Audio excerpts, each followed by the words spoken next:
என்பதாக இந்த வசனத்தின் வாயிலாக அல்லாஹ் சொல்றான். இன்னமல் முஃமினூன அல்லதீன இதா ذிக்ரல்லாஹு வஜிலத் குலூபுஹும். அல்லாஹ்வினுடைய பெயர் சொல்லப்பட்டா எவருடைய உள்ளம் நடுங்குகிறதோ அவரே முஃமினாக இருப்பார், அவரே முஃமின் ஆவார். அப்ப இந்த தன்மை உடைய ஒருவருடைய துவாவை அல்லாஹ் அங்கீகரிச்சுக்குவான். அவர் எந்த நேரத்துல கையேந்தினாலும் சரி, அவர் எந்த சிரமத்தை சொல்லி கையேந்தினாலும் சரி, அவர் எந்த சூழல்ல கேட்டாலும் சரி, அவருடைய துவாவை அல்லாஹ் ஏற்றுக்கொள்வார்.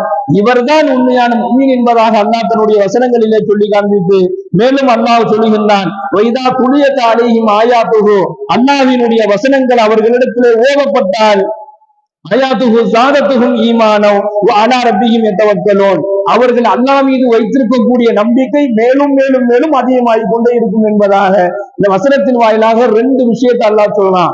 ஒண்ணு, அல்லாஹ்வுடைய பெயர் சொல்லப்பட்டால் பயம் வந்துடும். இரண்டாவது, அவனுடைய வசனங்கள் ஓதப்பட்டால் அல்லாஹ் மீது மேலும் மேலும் நம்பிக்கை கொள்வார்கள்.